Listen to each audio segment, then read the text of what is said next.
The New York Yankees make the blockbuster move and acquire outfielder Juan Soto from the San Diego Padres. And we're here to talk to our New York Post Yankees beat writer, Greg Joyce, about this huge, massive move.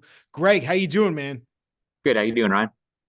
I'm doing great now that the Yankees got Juan Soto. So let's talk about this.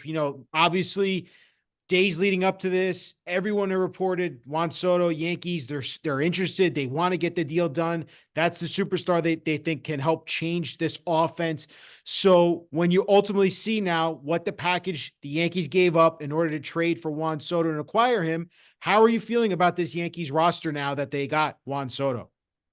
Yeah, it's definitely a big splash, and one that they needed coming off the season, the kind of season they were. Obviously, it took a steep price to get him. Yankees did not want to give up Michael King or Drew Thorpe, or never mind both of them, but that obviously had to be the price to get a player the caliber of Juan Soto, even though he only has 1 year left on his deal. So it is kind of a 1 year rental. But I mean, it puts the Yankees, right back in the thick of things. Obviously, they can't be done with it, with just this acquisition. They're gonna have to continue to add because it is, like I said, it kind of do have this 1 year runway with Soto, and you don't know what's gonna happen after that when he hits free agency. But it's a huge, huge jolt for their lineup. They were one of the worst offenses in the majors last year, and now all of a sudden they, are looking at a lineup or an outfield that's going to include Aaron Judge and Juan Soto. So it's just, with one move, all of a sudden kind of revives that offense and kind of brightens up the outlook again for next year. Greg, this feels like a move that, the Yankees obviously needed to balance this lineup, needed more lefties. We talked about this the other day. Obviously, when Verdugo was traded to the Yankees last night, that's two left-handed bats. Then you get Trent Grisham, a third left-handed bat. All these guys are outfielders. So looking at this lineup and looking at that outfield, how do you see this playing out? A lot of talk has been talked about with, Aaron Judge. Will he be moved to center? How do you see this playing out right now with both the lineup and with the outfield for the Yankees? Yeah, we talked to Aaron Boone this morning before the deal was done. He said they're comfortable with Aaron Judge playing center field on a regular basis. They've been kind of hesitant to do that in the past, just to be able to preserve him physically. But obviously, when you're able to make room for Juan Soto and then Alex Verdugo, another left-handed bat, like you said, you kind of rearrange some pieces out there. So I would expect Judge in center on most days, Verdugo in left field. Uh, he was a Gold Glove finalist in right field in a spacious Fenway Park last year with the Red Sox, and left field at Yankee Stadium is a pretty big one. So I would expect him to get left and then Juan Soto in right. Soto isn't the greatest defensive outfielder, but the right field isn't too big at Yankee Stadium, so I would expect that to be the alignment, and then Grisham, strong defensive center fielder, so he could get the occasional spot start, but also be a late game defensive replacement, and they can move some guys around, depending on what's happening in that game. But yeah, certainly it gives him a remade outfield that looks pretty good and some good depth there too.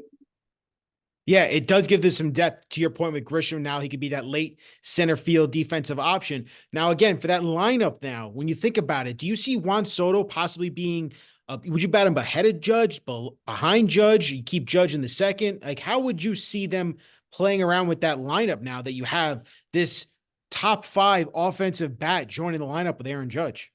Yeah, it's a fun question for Aaron Boone. He said he's been spent some of the last few days kind of dreaming on what that might look like and what lineups might look like. I think you can't really go wrong having Judge and Soto 2-3 one way or another, whether that's Judge Soto or Soto Judge.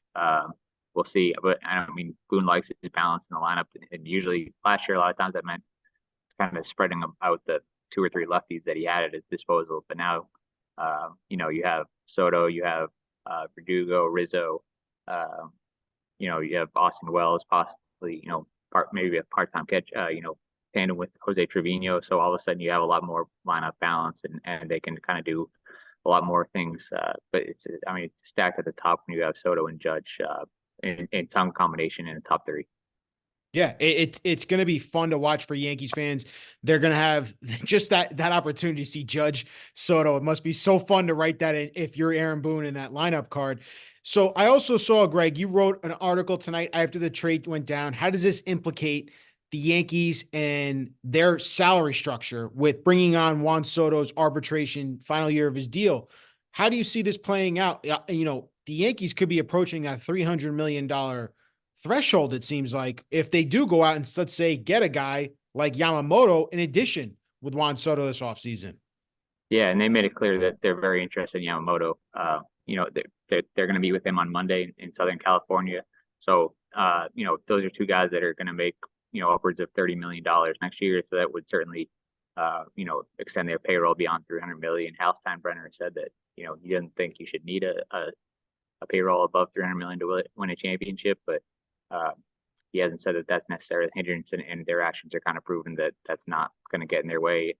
It's possible that they could shed some payroll, trading a guy like Gleyber Torres if it comes to that, if they do get Yamamoto. But yeah, right now it looks like that's not going to stop them from their pursuit of Yamamoto.